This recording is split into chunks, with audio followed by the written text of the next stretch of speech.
Hey, Mike, welcome to the show. As a way of getting started, tell us about yourself. Hi, Brian. Thanks for having me. So currently I am a key accounts manager and territory manager for a global OEM in the machining industry. So deal with the CapEx, the complex sale in the CapEx space. Yeah. And just out there moving machinery. A pretty easy sale? No, it's a tough sale. It's a tough sale. We deal with efficiency products, so it's a highly educated product. We spend a lot of time telling our customers, convincing them why they need and why they should do, and all that good stuff. Yeah. So yeah, it's pretty tough. Well, what's an average deal size, roughly? 100K, 200K? We deal with everybody from the mom and pop all the way up to large automotive, aerospace, and medical. So anywhere from 10,000 up to $1 million. Okay. And do you get any inbound, or is it all outbound? We do get some inbound. Fortunately for me, our company has a very recognizable name. So we do get customers that reach out to us, but we do a lot of both. So, yeah. And highly competitive? Highly competitive. It's highly competitive, and it's highly volatile, right? So, based on automotive, kind of the wind blows, right? So, when automotive is good, then sales are good. When automotive isn't, then sales aren't so good. So you have to work a little harder. And what's the sales cycle? It's probably pretty long? Yeah, anywhere from, you can hit quick on a small guy, in a couple weeks, all the way up to 2 years. Yeah. So, yeah. So how do you prioritize your pipeline? Typically the pipeline is prioritized by who is the hottest to buy right now, right? Chasing the sale. We do a lot of chasing the sale. We believe that's the best way. We go where the customer has the need, and we show up, to those customers. So, and what's your patch like? Is it geographic, named accounts? Yeah, so I have a national key accounts, but I also have a territory, which is one state territory. So I have, Which state? Yeah, Michigan. Oh, North Dakota. No, not North Dakota. I have what we call the honey hole, right? That's Michigan. Lots of manufacturing in Michigan. Obviously the big automotive is there. So I'm pretty busy handling those guys. Yeah. And how much time do you spend on the mom and pops? Well, in my role now, I started as a sales engineer, and carrying demo equipment in the back of a van and showing up and doing demos. That's where I started, but now I handle mostly the big accounts. But I still love to walk into the mom and pops with my background. That's where my true love is, with the smaller companies. So I take the time to get out with the engineers and get my hands dirty with the little guys. Yeah. So it's about 70-30 big guys to little guys now. Yeah.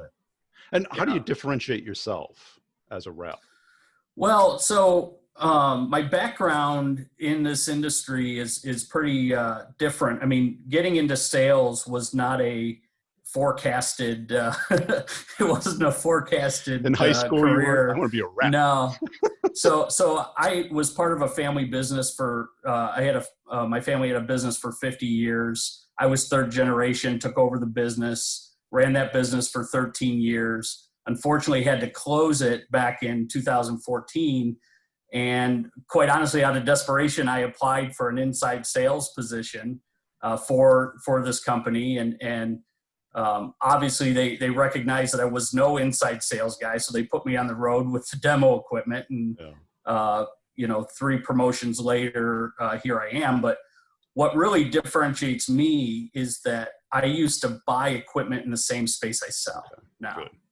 So now I understand the questions that need to be asked. And I understand that there's parts of the business that might not seem like they relate to the sale, but ultimately those are the things that differentiate me. Like, for example, we have a simple ROI calculator for our equipment, right? That our company gives us, and our reps go out and hand them out and say, oh, put your numbers in here. But if you actually go in and ask the customer, how do you calculate ROI, right? It's going to be completely different from, what we think, right? So when we go in and we ask those questions of the customers, how do you calculate? What's important to you? How do you want to see this payback or return? It puts us at a different level, right? It allows us to talk to them at a much different level than what our competitors are talking to them at. Yeah, I love that first question, because it's open-ended and it gives you everything you need. What's most important to you? Exactly.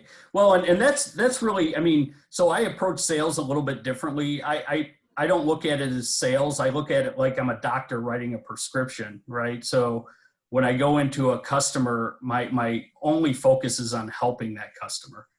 Sometimes it's with our products, and sometimes, I have to walk away, because our products aren't a fit.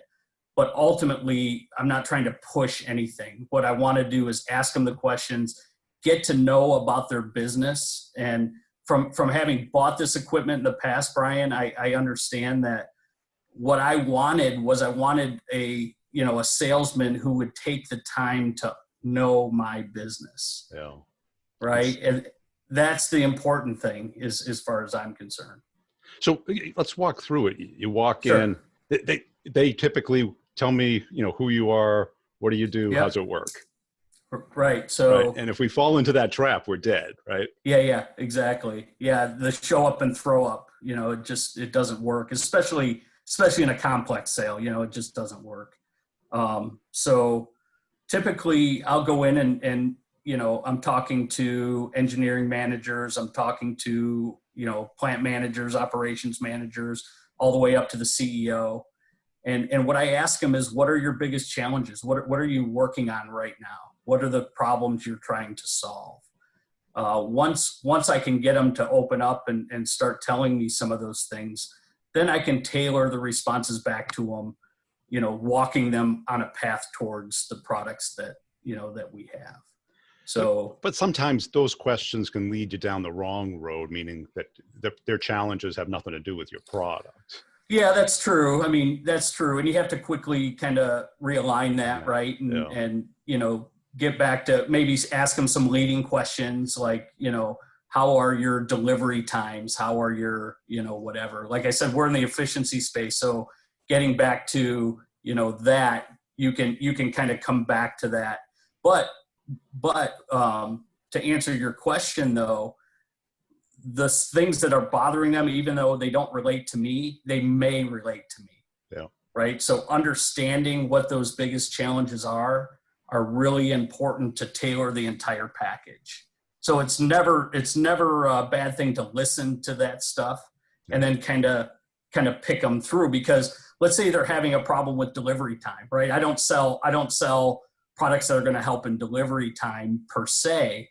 But I do sell a product that can get I sell a product that can get their machine parts done faster, more efficiently. So now I can walk them back to that as a determining factor towards their delay in delivery times, right? Does that make sense? Sure does. And how do you get, because I'm sure they want to commoditize you. Yes. Right. Because they always have power. If you're a commodity, I have the power. Right. If you're special, you have the power. Right. Exactly. So how do you make sure that doesn't happen? Well, it's all in the, it's all in the value proposition, right? So, in order to not be commoditized, we take care in basically explaining to them the value that we can bring to them that nobody else can bring, right? And that once that hits, Brian, exactly that, I've got them right where I want them, right? As far as the sale goes. Yeah. Once they acknowledge that our product has a value that nobody else can bring to them, it's over. We're done. So. And how can you tell when they get it? Because everyone's saying that, but boy, that's a great question. How can I tell when they get it? There is that moment. Typically when they ask how much, typically when they start talking about numbers, that's certainly a buying signal. But I've actually had very frank conversations with customers where they've almost kicked me out of their facility, before we got down to that point. Right. And when that light comes on though, typically they're starting to ask questions of how quick can I get it? How much is it going to cost me? Those types of things.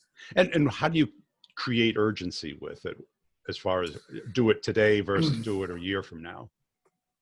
Well, I mean, for us, we can show a payback, a return in our equipment in like less than 4 months. So I have a famous, I say to my customers, I give them the Henry Ford quote, if you need a piece of equipment and don't buy it, you're already paying for it and not getting it. Right. So I basically, give them the doomsday clock and say, hey man, for every, 10 minutes you don't have this piece of equipment, you're losing money. Yeah. So typically we can do it that way. But we don't strong arm a sale. At least I don't strong arm a sale, right? I don't. Don't use high pressure. Focus on something. Yeah. Focus. We like to focus on what they're losing now. And what they could be paying for right now. So. But how about because ROI is very powerful when you're talking to the owner or somebody who owns the budget. Yeah. If you're talking to somebody who doesn't have any control or interest, they care about what it does for them. Yep.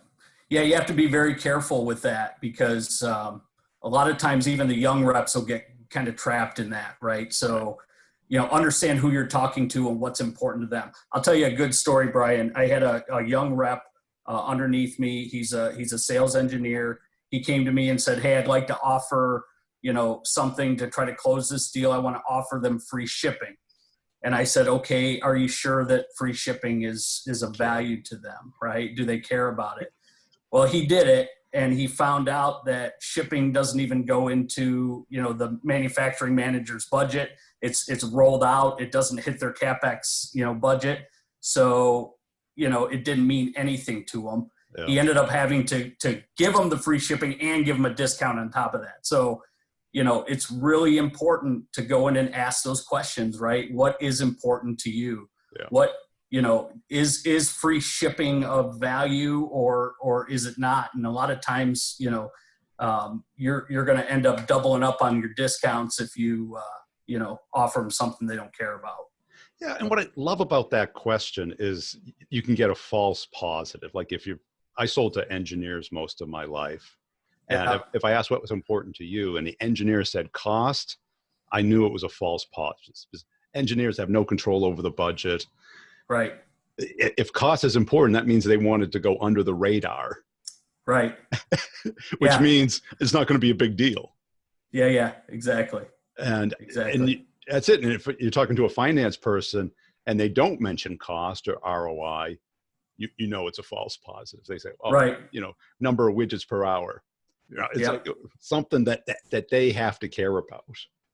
Yeah, and I think the important thing is, especially for like the younger guys, I mentor, a lot of guys in our company. We have about 30 reps. And what I tell them is understand who you're talking to and the personality of that person, right? So, you kind of have to tailor if you have that operator guy who's 100% company, what's best for the company, works 60 hours a week and only cares about, the results. You can't talk about things like price and those things. They don't matter to him, right? Yeah. What's it going to do for them and the company overall? So a lot of times we have to tailor that. And when you mentor somebody, you kind of see the stages that you went through as a rep. Yeah. What was some of those kind of major epiphanies where the lights went on and all of a sudden you go, I've been wasting a lot of time doing dumb stuff. I got to start doing this. Yeah, it brings a smile to my face because I spent, my time, even though fairly short in sales, I spent my time, like I said, driving around with demo equipment in the back of a van, right? And I'd show up and I'd go through the demonstration, a 30-minute demonstration, features and benefits, and the blank stares in the, the operator's faces. And, and what I realized is that everybody doesn't care about everything. Right. So a lot of times you have to very quickly figure out what they care about, and then tailor, your demonstration, tailor your conversation directly to what they care about. Nothing else.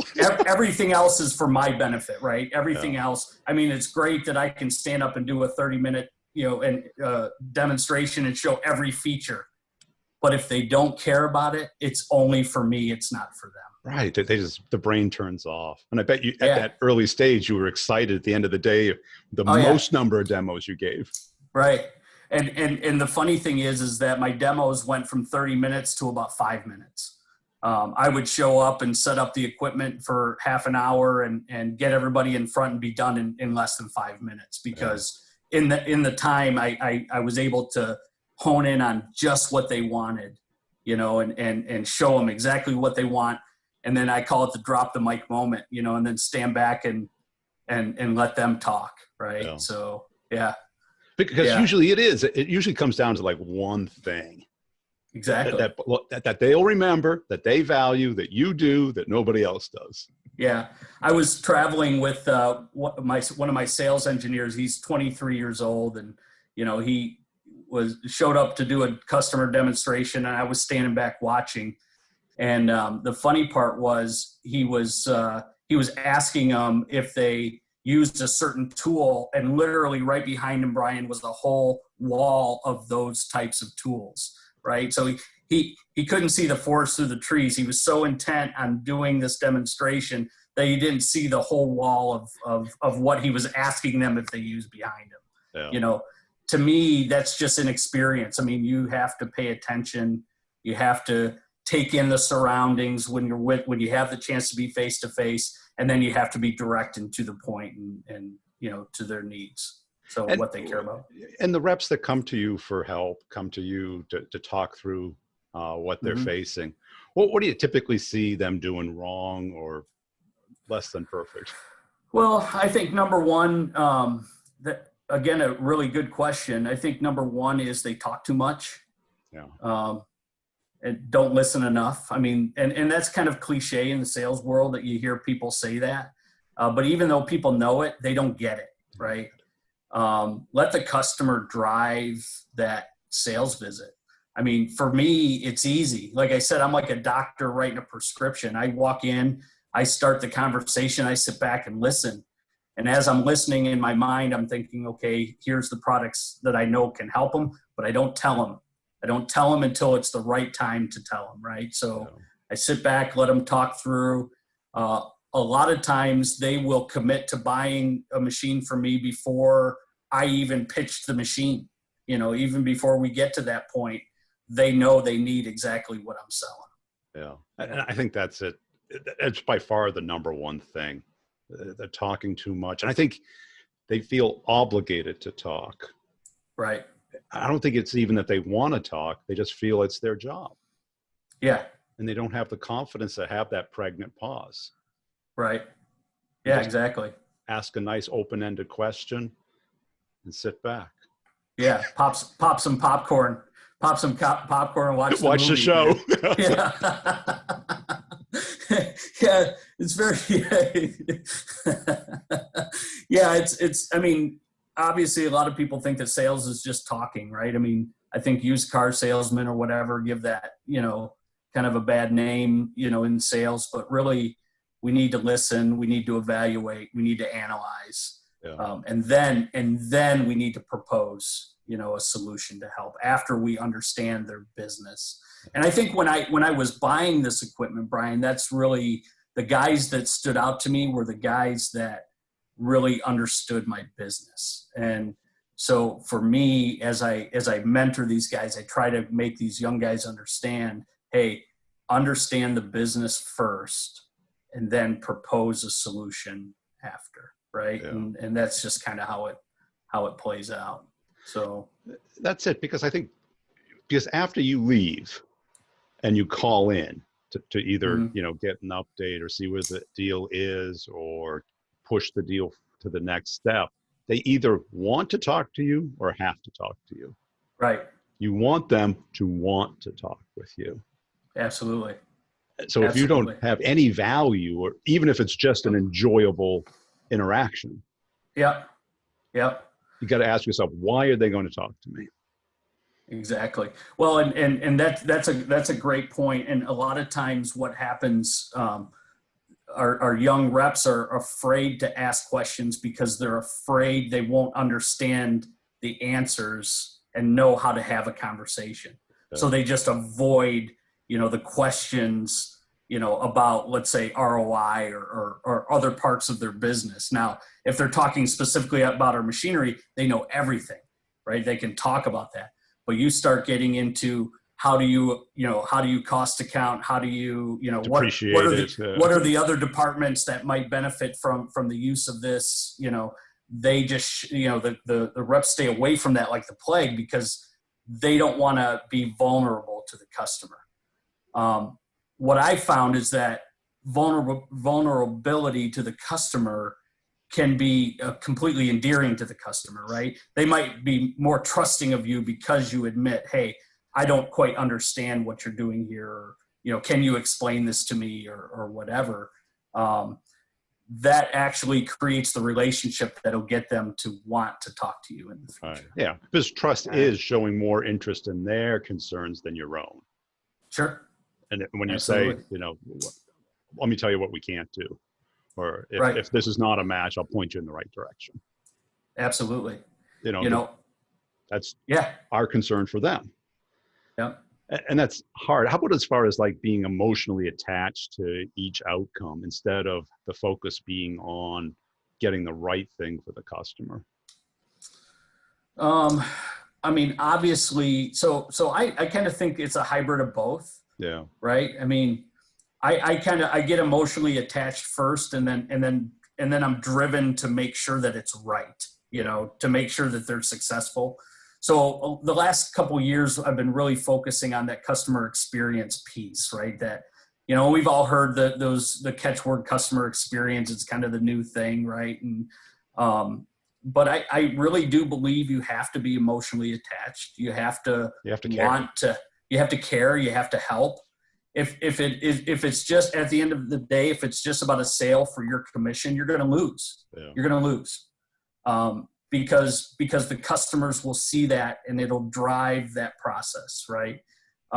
So when you care to not only get the customer the right thing and move them forward, the customers are much more likely to respond to that and buy from you. Yeah. So, and how do you stay sharp? I mean, because it's a lot, right? Yeah. You got a lot of accounts, all at different stages. You've been doing it a while. Yeah.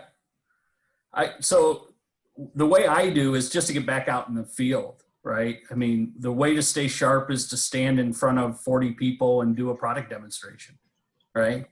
I don't do the numbers that I used to. I mean, I used to do 2 or 3 a day. Yeah. Now it's 2 or 3 a month, maybe. But I always take the opportunity to get back out with the little guys, get back out in the plants, get my hands dirty, and just be challenged, allow myself to be challenged by the customer. Yeah. And that's the other thing, these young guys, don't be afraid to be challenged by the customer, don't be afraid of that, and be challenged, with new things and putting yourself in situations where you have to perform, right? Yeah. That's what keeps me sharp. I mean, I try to get out and because of that, I have guys that I sell machines to that call me, they call me after a demo I gave them 5 years ago and say, hey, Mike, we remember you. We're ready. We're now ready to buy, and the young reps are like, hey, why do you're a customer? Everybody calls you. How is it so easy for you?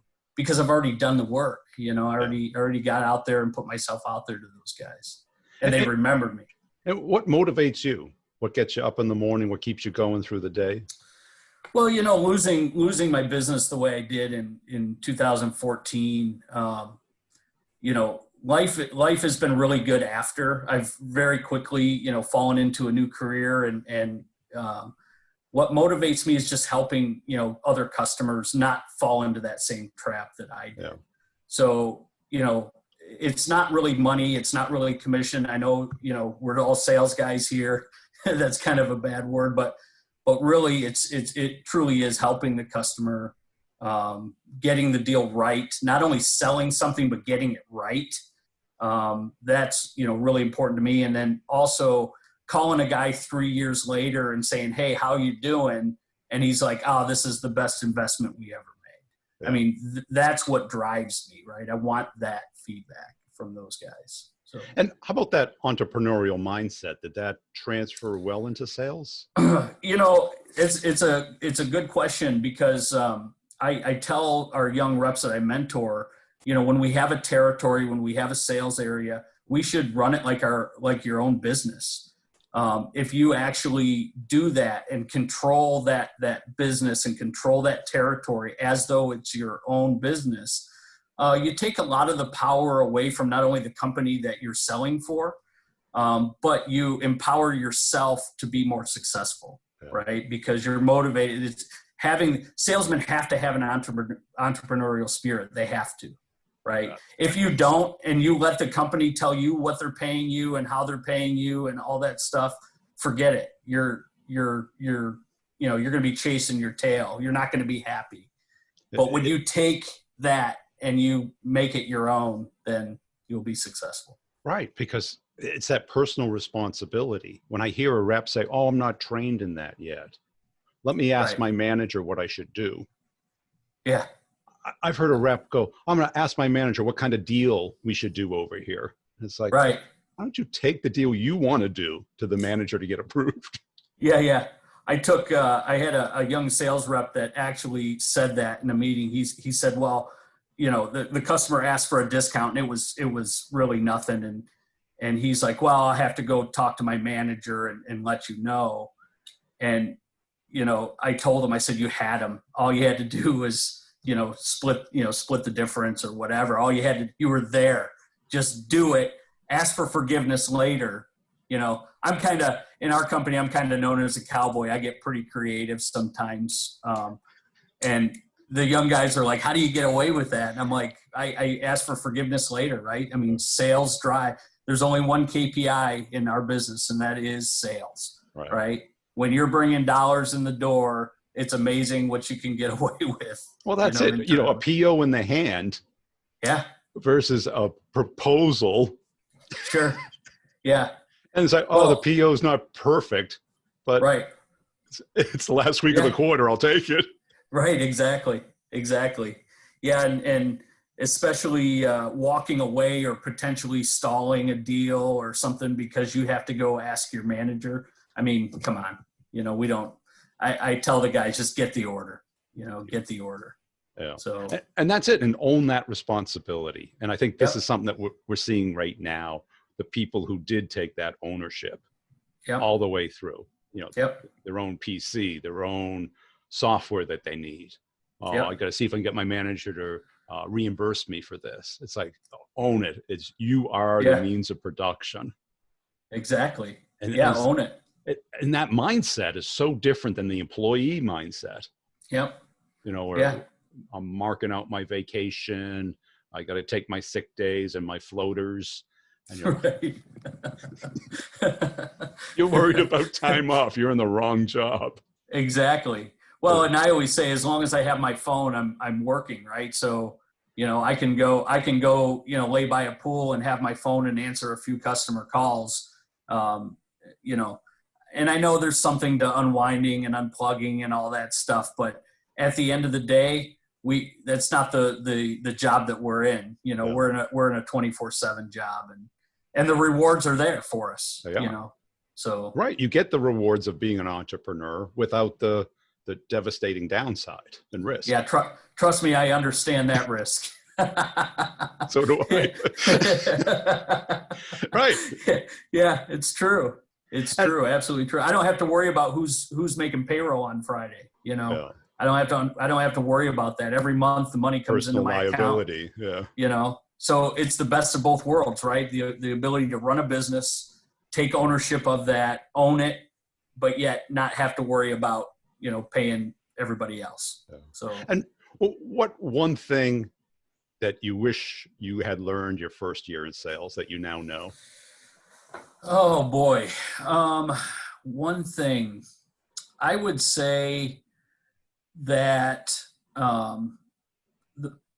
for me, it was understanding that the customer doesn't know what I know and what I don't know. Yeah. Right. So I never went in and said, I was a former business owner. I used to run a business just like this, whatever. I never did that. But I don't think I shared with them all of the knowledge that I could have shared with them, because I assumed they would ask me, right? They would ask me, and I just simply assumed that the customer knew that I was a smart guy that knew a lot about this stuff, right? So I was a little bit more reserved and held back.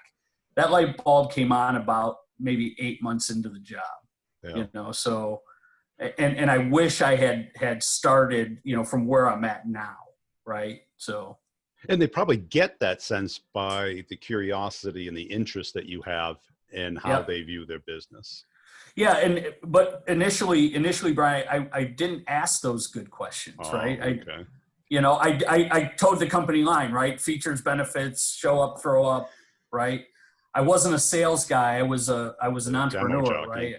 Yeah. I was a machinist, right? I was a machine guy. So I didn't ask those questions. And it wasn't until I really started to challenge our own internal information and saying, well, wait a minute, why are we saying this to the customer when, when they don't care, when it's different than this, right? Yeah. It's at that point that the light bulb, kind of turned on for me. So that's a good one. Cool. Yeah. Hey, Mike, I enjoyed this conversation. Where can people go to connect with you? So LinkedIn, I'm on LinkedIn. And I do have a YouTube channel. It's Mike Collier on YouTube. And yeah, check me out. I have a couple 3-minute videos, stuff like that they can check out. So